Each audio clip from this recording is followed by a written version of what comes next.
What the city is talking about. This is Montreal Now on News Talk Radio, CJAD 800.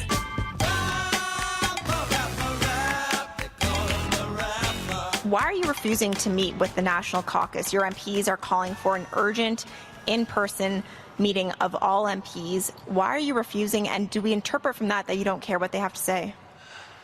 Listen, let's be very clear. Last week's by-election loss, not to sugarcoat it, was challenging. Was something we need to take seriously, and we've been engaged in lots of important conversations. I've had lots of calls with different members of caucus. All right, thank you, sir. Let's be clear. James MENNIE over at the Montreal Gazette on the line. Jim, I like that, he said we shouldn't sugarcoat it, so he actually used that word, challenging. And that's calling it exactly what it was, isn't it? Oh, I got to tell you, with each passing day, because I figured, this story would have a few days' legs in it. With each passing day, we keep finding out new things. And it's funny because a lot of the sources on these stories about the cracks appearing inside Trudeau's Liberal Party are coming from CBC, which, of course, Poilievre supporters will say is in the pocket of the Trudeau regime.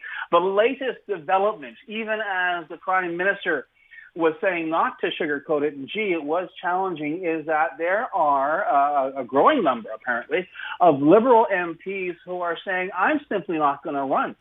I am not going to be a part of this train wreck, which Justin Trudeau seems intent on overseeing, intent on creating, and I will just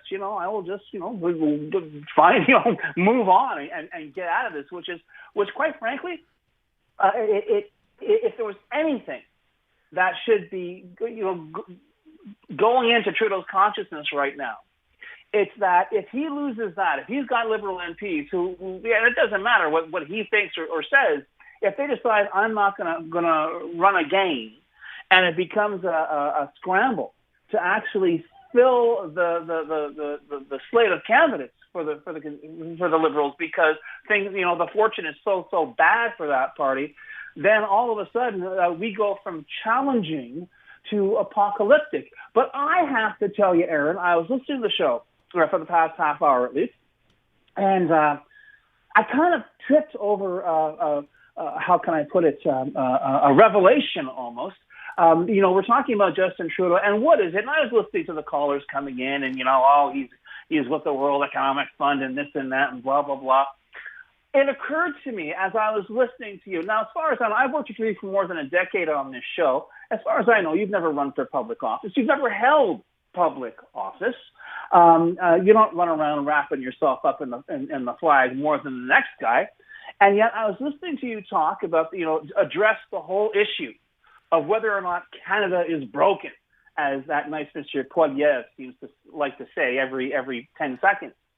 And it occurred to me that here I am, I'm listening to Aaron Rand, who is a broadcast professional with zero political experience, able to speak with more passion and more pride about the country of Canada than the Prime Minister has been able to do in the past 30 months. And I think that is the fundamental problem with Justin Trudeau and why he has to go. He is so checked out. And it's so clear it's not a matter that he doesn't care about the caucus or he doesn't care about the party. He doesn't care about the product. The last time, anytime Justin Trudeau talks to Canadians, generally, it's to point the finger and accuse them of something, of being climate killers or of being involved in a genocide or of not doing their bit to make this a better country. And it was so funny to see it. I mentioned this on Monday on the show during Canada Day. If you compare Justin Trudeau's checks off the boxes, gee, it's Canada Day, what a wonderful country we have, to Pierre Poilievre, and anyone who listens to the show knows I am the last person on earth who's a fan of Pierre Poilievre, but Pierre Poilievre got it right. He made it about people. He made it about their contribution. And I think in the end, this is why the Liberals are about to be pushed off a cliff by their leader, because he simply doesn't get it. He's got scriptwriters who say it's about the people and people are really neat and, this one does a great job and that one does a great job. But his heart isn't in it. It doesn't sound like he believes in it. He sounds like, it's like Krusty the Clown doing an endorsement. It's like, I heartily endorse this product and or service. And that's about it. That's about as far as it goes. And I think that's what the real problem is. And if I was a Liberal right now, I would be more worried than I was yesterday, but not worried as I'm going to be tomorrow. So, Jim, first of all, thank you for saying that. I just find it's one of those things where you have to sort of sit back. I keep using that word, right? Perspective, context. We don't live in a vacuum here, right? We tend to look at what's going on in this province or in this country and think, geez, things are really terrible. And let's face it, for many people, they are. But look around you and think about that and think about what it would be like. And I think one caller actually, used that and said, I've been here and I've been there, and I can tell you this is one of the greatest places on earth. And at the end of the day, it is. It's the politics that's driving everybody crazy. And I wonder, in the case of Justin Trudeau, I was making fun of the fact that every question he got asked today to address specifically the issue of, stepping down or talking to his caucus, he talked around it, as he often does. That's what he does. He must have used the words delivering for Canadians a half a dozen times. Yeah. Dude, get real. Talk about, as you just said, Jim, about what's really going on and what Canadians are thinking of, and not, writing your essay question and delivering it orally. Well, but the thing is, I get kind of worked up, and nothing personal, Aaron, but when people say, well, when compared to someplace else, this is a great country, I don't like that. So I'm saying, well, there are countries where all they do is stick knitting needles in your eyes. You wouldn't want to live there. No, I want to be positive about my country because of the positive things that are going on, not because the negative things aren't as bad as elsewhere. And as you say, he uses these, and who the hell writes these for him? I have no idea. Delivering for Canadians. Yeah. Delivering what exactly? Especially a country now that spent the past 4 years regularly having its doorbell rung for deliveries. You haven't been given a squat except a bunch of selfies and nice little bromides about how we should be doing better, while you traipse off to some international meeting and get your selfies done and come back with not a whole heck of a lot. The guy's going to attend a NATO meeting later this month. I think at the end of this week. We're the biggest freeloaders in NATO, and I'm sure he'll turn around and try and spin that as some kind of triumph. And yet, even in NATO, believe it or not, they follow Canadian media. They know Justin Trudeau is in trouble. So, what exactly? Whose time is it that he isn't wasting by staying in this job when it's clear virtually nobody, apart from him, his ego, his entourage, wants him to stay in it? Jim, when does it become clear to him?